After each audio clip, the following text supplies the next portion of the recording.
आज एक केस मेरे सामने आया था जिसको मैं देखकर बड़ा हैरान हुआ। और उसमें अचंभे की बात ये थी कि एक फीमेल, एक लड़की जो कि क्लाइंट की शक्ल में मेरे पास आए और उन्होंने आकर मुझसे शिकायत की कि मेरे निकाह नामे में जो पर्टिकुलर्स हैं उनके बारे में, यानी कि जो मंदरजात हैं उनके बारे में मुझे कोई इल्म नहीं था eight the time of my marriage, जिसकी वजह से मेरे हक महर में जो मुझे कहा गया था कि मुझे मिलेगा वो ऐसे नहीं लिखा गया कि मैं उसे क्लेम कर सकूं। दूसरे नंबर पे जो उनकी क्यूरी थी वो ये थी कि उनका जो निकाह नामा है उस पर सिर्फ और सिर्फ एक विटनेस के दस्तखत थे, यानी कि जो निकाह नामा का जो विटनेस है वो सिर्फ और सिर्फ एक था जबकि दो होने चाहिए। अब यहाँ पर मामला ये है कि इन चीज़ों का उनको इल्म उस वक्त तक नहीं था जब तक उनके खावंद और उनके बीच में नाचाकी नहीं हो गई। जैसे ही नाचाकी हुई उनके शौहर ने एक दावा दायर कर दिया कॉन्जुगल राइट्स का, जिसके बाद उन्होंने ज़रूरी समझा अदालत से रुजू करना। और क्योंकि वो गैराबाद थी तो उसी सिलसिला में उन्होंने मुझसे रब्ता किया कि अब क्या करना चाहिए इस पर। तो अब उन्होंने जब मुझे निकाह नामा दिखाया तो उस पर जो दो ऑब्जेक्शंस थे जो मैंने उनको बताए, and she was shocked bye hearing those objections out of me, कि एक तो उनके निकाह नामे पर सिर्फ और सिर्फ एक विटनेस था। सेकेंडली, उनका जो बेसिक रिक्वायरमेंट होती है निकाह नामे की कि आपने शादी करनी है तो आपने हक महर औरत को अदा करना है, कुछ अदा कर देना है अगर आप करना चाहें, और बाकी का अगर आप बाद में करना चाहें तो आप वो बाद के लिए रख सकते हैं।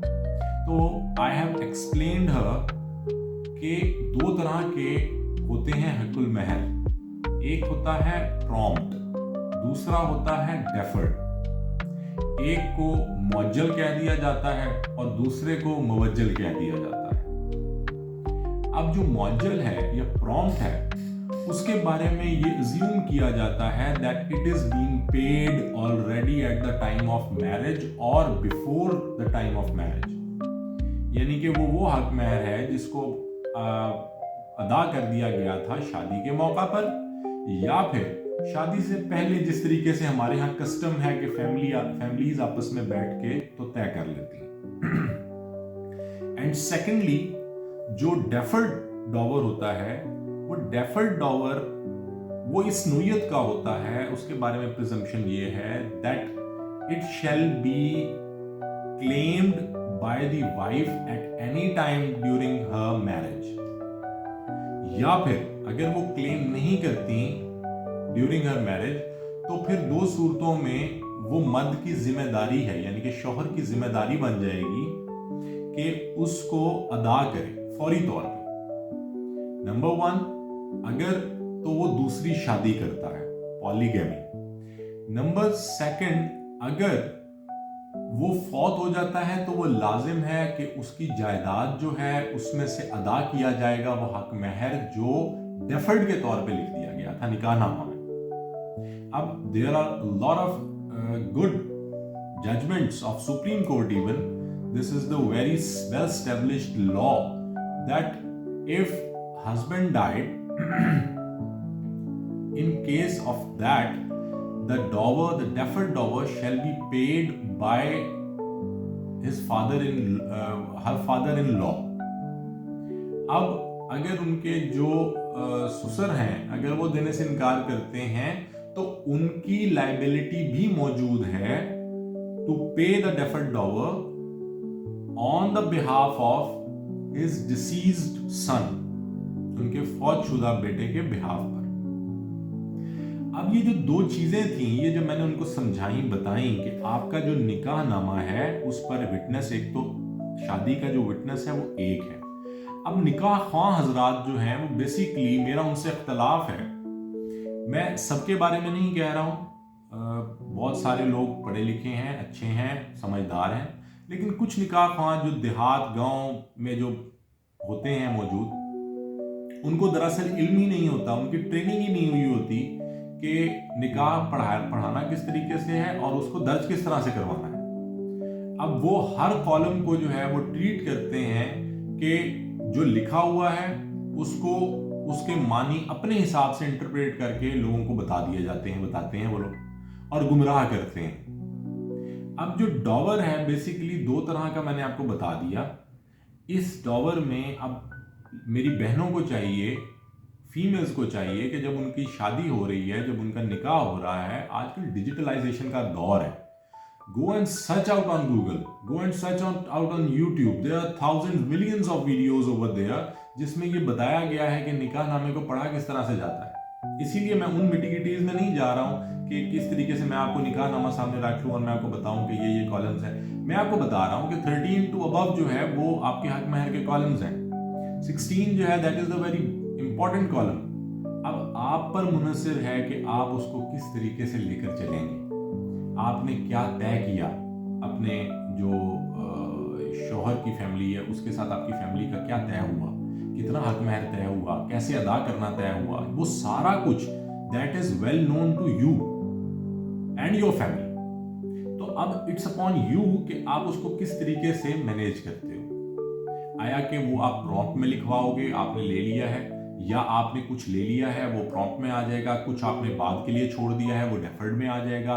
अब ये जो सारी की सारी चीज है ये आपकी म्यूचुअल अंडरस्टैंडिंग पर डिपेंड करती है। लेकिन मैं आपको ये बताऊंगा कि आपने एटलीस्ट कम से कम अपने लिए, अपनी जात के लिए विजिलेंट जरूर रहना है, क्योंकि शादी आपकी हो रही है। बाद में मसाइल बने उससे बहुत बेहतर है कि आप पहले से थोड़ा सा प्रिकॉशनरी मेजर ले लें, डिसाइड कर लें बैठ के कि मैंने किस तरीके से इसको लेकर चलना है।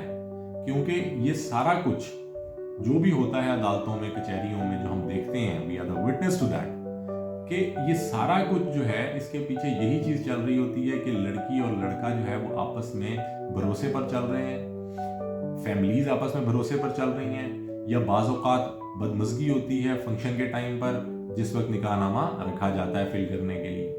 इसलिए खुदारा निकाहनामा एक दिन पहले फिल करवा लिया करें। अगर मौका पर करवाना है तो एटलीस्ट कम से कम चीज़ों को तय कर लिया करें आपस में।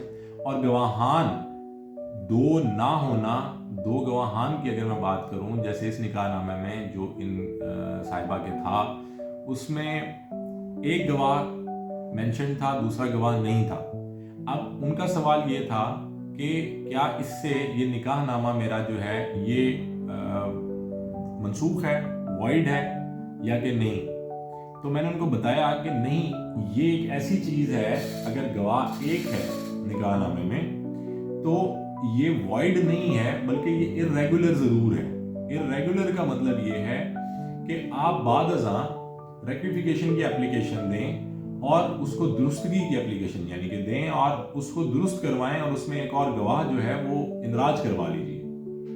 जब आपका एक और गवाह उस निकाहनामे में इंदराज हो जाएगा तो आपकी वो जो कमी है निकाहनामे की वो पूरी हो जाएगी, तो वो निकाहनामा आपका वैलिड हो जाएगा। इसलिए वो वॉइड नहीं है, आपकी शादी हो चुकी है, लेकिन उसमें एक गवाह होने की वजह से वो मैरिज इर्रेगुलर है, ठीक है, बेज़ाब्तगी का शिकार जरूर है।